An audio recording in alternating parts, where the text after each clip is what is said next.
Hello Rajkot Mahavir જન્મ કલ્યાણક અર્થે ખૂબ સરસ કાર્યક્રમો થવા જઈ રહ્યા છે. એના માટે શું કાર્યક્રમો છે, શું આયોજનો છે, શું નવું છે અને ક્યાં છે, ક્યારે છે, આ બધા જ ક્વેશ્ચનના આન્સર દેવા માટે આજે અમારી સાથે છે જૈનમ ગ્રુપના ધૈર્યભાઈ પારીખ અને ક્ષણિકભાઈ બોરા. ચલો મળીએ એમને. તો ફર્સ્ટ ઓફ ઓલ તો વેલકમ. તમે આવ્યા એમને ખૂબ ગમ્યું.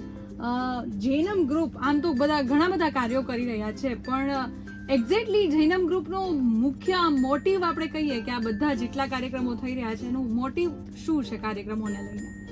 ખાસ કરીને તો પેલા રેડિયો રાજકોટને 89.6 FM નો અમે ખૂબ જૈનમ ગ્રુપ વતી હું અને ક્ષણિકભાઈ આભાર માનીએ છીએ કે અમને અહીંયા ઉપસ્થિત થવા અને અમારી વાત મૂકવાનો અહીંયા મોકો મળ્યો. ખાસ કરીને આપનો જે પ્રશ્ન હતો એનો જવાબ આપું તો ખાસ કરીને એક જૈનોની એકતા માટે જૈનમ ગ્રુપની આજથી 9 વર્ષ પહેલાં સ્થાપના થઈ હતી અને એક જૈનનું સંગઠન વધે, જે બીજા લોકોનું પણ સંગઠન સ્ટ્રોંગ હોય તો જૈન સમાજનું પણ અવશ્ય સ્ટ્રોંગ રહેવું જોઈએ અને લોકોને જોડી અને સોશિયલ પણ એક્ટિવિટી કરી શકીએ અને સોશિયલી પણ અમે લોકો બધાને મદદરૂપ થઈ શકીએ એવા ઘણા બધા કાર્યો અમે લોકો કરી રહ્યા છીએ. લાઈક ઇનોવેટિવ તમને કહું કે સૌરાષ્ટ્ર ગુજરાત નહીં પણ ઇન્ડિયામાં ક્યાંય જૈન સમાજની નવરાત્રિ નથી થતી, તો એ રાજકોટમાં થઈ રહી છે. તો જૈનમના માધ્યમથી રાજકોટમાં અમે પહેલો પ્રયાસ એવો જે તે વખતે પહેલાં કર્યો હતો અને એમાં અમે સફળ રહ્યા હતા. તો અત્યારે જૈનમની નવરાત્રિ પણ થાય છે. આ સાથે ગરીબ વિદ્યાર્થીઓને ભણવા માટે અમે ડોનેશન ફંડ્સ પણ આમાંથી જે એકત્ર થાય એમાં આપીએ છીએ, પ્લસ જીવદયાના પણ ઘણા બધા કાર્યો કરીએ છીએ. તો આ સાથે અમે એક શ્રમણ ભગવાન મહાવીર સ્વામી જન્મ કલ્યાણક મહોત્સવ 2024 અત્યારે અમે ઉજવવા જઈ રહ્યા છીએ. શ્રેણિકભાઈ, તો મહાવીર જન્મ કલ્યાણક અર્થે જે કાર્યક્રમો થવાના છે તો એ કાર્યક્રમો શું છે? ખાસ મેઇન તો આપણે ધર્મયાત્રા છે મહત્વની. એમાં આપણે અલગ અલગ ભગવાનનો રથ છે, 27 આકર્ષક ફ્લોટ છે, 251 સ્કૂટર, 108 કાર છે, 250થી વધારે બાળકો વેશભૂષામાં છે.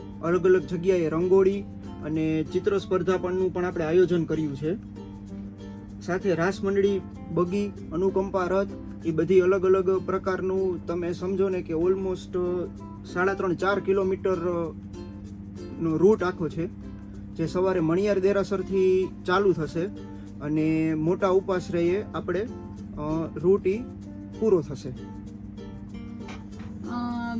ધૈર્યભાઈ, આ વખતે જે આ જન્મ કલ્યાણક અર્થે દર વખતે કાર્યક્રમો થતા હોય છે, પણ આ વખતે એવું નવું શું છે?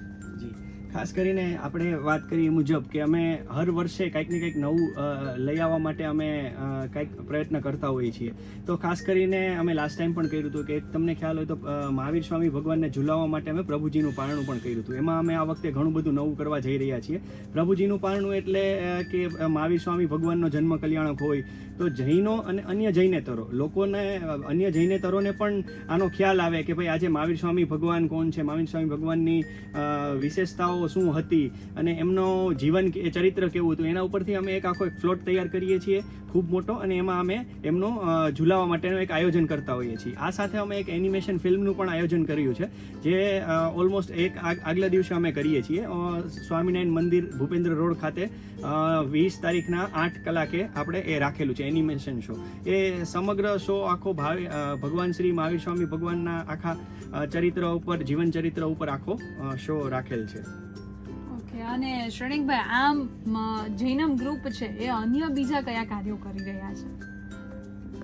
જૈનમ ગ્રુપ મેઇન તો આપણે નવરાત્રિથી શરૂઆત થાય છે.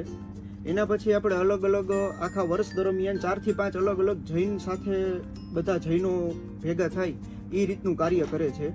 જેમ કે આ મહાવીર સ્વામી જન્મ કલ્યાણક મહોત્સવ છે. પછી જૈનમ ગ્રુપ મેઇન તો નવરાત્રિ પ્રોગ્રામ કરે છે, જે આખા ગુજરાતમાં ફક્ત આપણે રાજકોટમાં જ થાય છે, જેમાં જૈન અને ફક્ત જૈન લોકો જ અને એના બેન દીકરી એ લોકો જ ભાગ લઈ શકે છે. બીજું આપણે મહાવીર ભગવાન જન્મ કલ્યાણક મહોત્સવ કરીએ છીએ અને વિદ્યાર્થીઓને સહાય કરીએ છીએ. ધૈર્યભાઈ, શોભાયાત્રાનું જે ખૂબ સરસ આયોજન કરવામાં આવ્યું છે, તો આ શોભાયાત્રાનો રૂટ કઈ રીતનો છે? જી, શોભાયાત્રાના રૂટની વાત કરીએ તો મણિયાર દેરાસર એટલે કે તમે ચૌધરી હાઈસ્કૂલ ગ્રાઉન્ડ પાસેથી આપની આખી શરૂઆત થશે ધર્મયાત્રાની. એટલે આ ધર્મયાત્રા અમે કહીએ છીએ, શોભાયાત્રા નહીં પણ ધર્મયાત્રા. એટલે ધર્મયાત્રા મહાવીર સ્વામી ભગવાનની હોય તો આજે એમાં ઘણા લોકો ઉપસ્થિત રહેશે. નામી અનામી તમને બોલીશ તો ઘણું નામ ઓછો પડશે. સાધુ સાધ્વીજીઓ પણ આશીર્વાદ આપવા માટે ત્યાં શરૂઆત કરશે. અને જે રૂટની વાત કરીએ તો ચૌધરી હાઈસ્કૂલ ગ્રાઉન્ડથી શરૂઆત થશે, મણિયાર દેરાસરથી શરૂઆત થશે, ત્યાંથી સાંજ સમાચાર, ત્યાંથી રેસકોર્સ થઈ અને એક્ઝેક્ટલી તમને કહું તો આખો રૂટ તો ખૂબ મોટો છે, હું તમને આના માધ્યમથી આખો આપી દઈશ. પણ અમારું જે સમાપન જે કહી શકો એ એક્ઝેક્ટલી તમને મોટા ઉપાશ્રય એટલે ભૂપેન્દ્ર રોડ પાસે સ્વામિનારાયણ મંદિરમાં આપણું સમાપન થશે. અને ત્યાં અમે ખૂબ મોટી સંખ્યામાં જૈન અને અન્ય જૈનેતરો પણ અમારી સાથે જોડાવાના છે. જેમ અન્ય વિશેષતાઓમાં હું વાત કરું તો 27 જેટલા આકર્ષક ફ્લોટ અમારી સાથે છે, 251થી વધારે સ્કૂટર્સ અને બાઇક્સ અવેલેબલ છે, પ્લસ 108 થી વધારે કાર અવેલેબલ છે. આ સાથે 18 આલમ એટલે કે જૈન અને અન્ય જૈનેતરો પણ આ મહાવીર સ્વામી ભગવાનનું જે ધર્મયાત્રા નીકળશે એનું સ્વાગત કરવા માટે અનેક લોકેશન ઉપર લોકો સ્વાગત માટે એકત્ર થઈ અને આ ધર્મયાત્રાનું સ્વાગત કરશે. આ સાથે નવપદના 9 સ્ટેજ કે જૈનોમાં બધાને લગભગ ખ્યાલ હશે કે નવપદ, તો નવપદના 9 સ્ટેજ ઉપર અલગ અલગ જગ્યાએ અમે શરબત છે કે પાણી વિતરણ છે એ પ્રકારના આખા અલગ અલગ લોકેશન ઉપર અમે આ પણ આયોજન કરેલ છે. અને હવે લોકોના મનનો એક જ પ્રશ્ન હશે કે આ ક્યારે અને ક્યાં થવાનું છે, કે આ કઈ તારીખે થવાનું છે અને કઈ જગ્યાએ છે? યસ, આ આપણે જેમ વાત કરીએ એમ જે શ્રમણ ભગવાન મહાવીર સ્વામી જન્મ કલ્યાણક મહોત્સવ 2024 એ 21 તારીખને રવિવાર આવે છે. સવારે 8 વાગે મેં જેમ વાત કરી એમ મણિયાર દેરાસરથી શરૂ થઈ અને સમાપન મોટા ઉપાશ્રય એટલે કે ભૂપેન્દ્ર રોડ સ્વામિનારાયણ મંદિર ખાતે ત્યાં સમાપન થશે. ત્યાં આશીર્વચન સતીજીઓ બધા આપશે. આ સાથે એ સંપન્ન થયા પછી અમે ગૌતમ પ્રસાદનું પણ આયોજન કર્યું છે. તો ખાસ કરીને અમે જૈનોના દરેક લોકોને ખૂબ ઉત્સાહપૂર્વક અને ભાવપૂર્વક પધારવા અમે રેડિયો રાજકોટ 89.6 FM થી અમે બધાને આમંત્રિત કરી રહ્યા છીએ. ખાસ બધા લોકો ખૂબ સવારથી જ જૈનોની એકતા બતાવી અને સૌ આ ધર્મયાત્રામાં ઉપસ્થિત રહે અને સાથે ગૌતમ પ્રસાદ પણ સાથે લઈને જાય એવી અમારી ઈચ્છા અને અમે આમંત્રણ આપવા આવી રહ્યા છીએ. અને ખાસ કરીને હું પાસની વાત કરું તો દરેક ઉપાશ્રય અને ઓલમોસ્ટ બધા દેરાસરમાં જૈનમ કાર્યાલય અથવા તો જૈનમના કોઈ પણ મેમ્બર્સ ને પણ આપ કોન્ટેક્ટ કરી શકો છો. તો ત્યાંથી પાસ ઇઝીલી અવેલેબલ છે. અને એનિમેશનની જે વાત કરી એના પણ પાસીસ અવેલેબલ છે. અત્યારે જૈનમ કાર્યાલય ખાતે, સાંજ સમાચાર ખાતે અલગ અલગ લોકેશન ઉપર અમે એ પાસીસ પણ અત્યારે વિતરણ કરી રહ્યા છે, જે બિલકુલ ફ્રી છે. પેલું કહેવાયું છે ને કે કોઈ પણ કામ એક હાથે ન થાય, એટલે કોઈ એક જણો તો આટલા મોટા કાર્યક્રમમાં ન જ હોય. તો હું એ પણ જાણવા માંગીશ કે કેટલા લોકોનો સપોર્ટ તમને આમાં રહ્યો છે? જી, હું વાત કરું તો સપોર્ટની તો જૈનમ ગ્રુપ શરૂઆત થયું હતું ત્યારે ઓલમોસ્ટ 10-11 મેમ્બરથી શરૂઆત થઈ હતી અને આજે 178 થી વધારે સભ્યો એમાં એટલે કે કમિટી મેમ્બર્સ એમાં અવેલેબલ છે, જેનો બધાનો ઇક્વલ સાથ સહકાર રહે છે. અને વ્યવસ્થાના ભાગરૂપે જોઈએ તો જીતુભાઈ કોઠારી, સુજીતભાઈ ઉદાણી અને જયેશભાઈ વસાના માર્ગદર્શન હેઠળ અમે લોકો સૌ 178 લોકો કહેવાય ને કે જેને એકતાથી અમે બધું કામ કરી રહ્યા છીએ અને સૌ લોકો ઇક્વલ જ કામ કરી રહ્યા છે એમ કહી શકો. આ જે કાર્યક્રમ તો થવાનો છે, કાર્યક્રમની સાથે બીજું પણ શું આપણે હોઈ શકે તેમાં? જી, આપણે જેમ વાત કરી એમ કારની મેં વાત કરી, ઘણા બધા ફ્લોટ્સની વાત કરી કે 27 જેવા ફ્લોટ્સ અવેલેબલ હશે. આ સાથે અમે છે ને રાસ મંડળીનું પણ આયોજન કર્યું છે કે જે ટ્રેડિશનલ પોશાકથી રાસ મંડળી પણ આખા રૂટ ઉપર આપણી સાથે રહેશે. આ સાથે તિરંગા બેન્ડ કરીને છે અલગથી, એટલે અમે કે દેશભક્તિ આપણે અલ્ટિમેટલી બધા ભારતીય છીએ તો અમે એ પણ આ વખતે નવતર પ્રયોગ કર્યો છે કે તિરંગા ની સાથે પણ અમે લોકો તમને જોવા મળશું.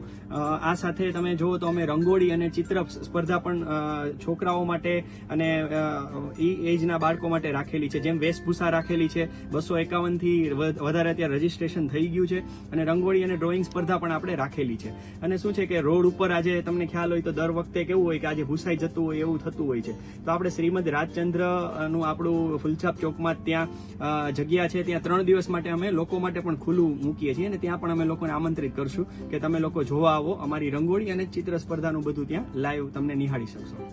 તમે કીધું કે આ સ્પર્ધાની અંદર રજીસ્ટ્રેશન કરાવવાનું છે, તો રજીસ્ટ્રેશન કઈ રીતે કરાવવાનું છે અને કઈ રીતે તમારા સુધી પહોંચી શકે લોકો?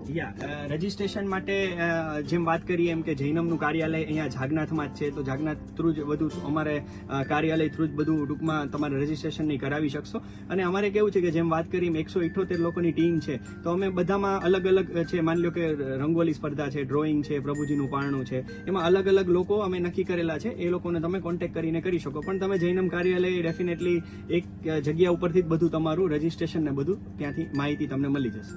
મહાવીર જન્મ કલ્યાણક અર્થે આ ખૂબ સરસ કાર્યક્રમ થવા જઈ રહ્યો છે, તેનો લાહવો લેવા માટે હું અને રેડિયો રાજકોટની ટીમ જવાની છે. તમે લોકો આવો છો કે નહીં એ મને કહેજો.